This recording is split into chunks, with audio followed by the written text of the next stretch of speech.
I'm just going to show you now how to join granny squares together.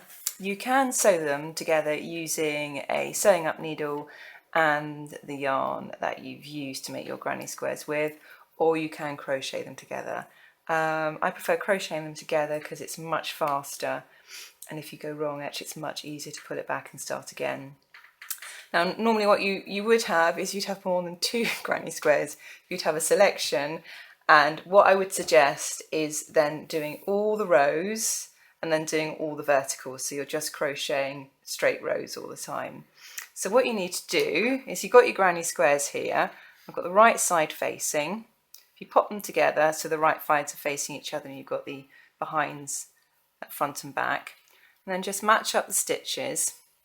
And I'm going to show you how to slip stitch them together. So if you just put your yarn into the first, well, if you just put it into the first chain and the last chain of the corner there, and just join them together, okay, like so. Now what you're doing is you're working into the front loop of the one facing you and the back loop of the one behind you, okay.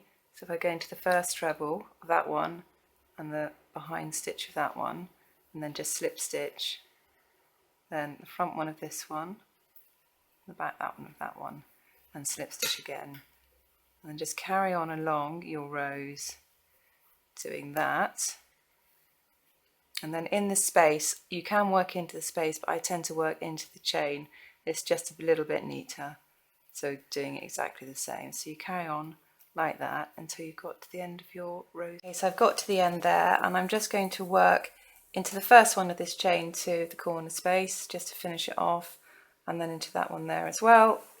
And obviously you'll be continuing because you'd have more than me. Let's cut it off and I'll just show you what it looks like on the other side.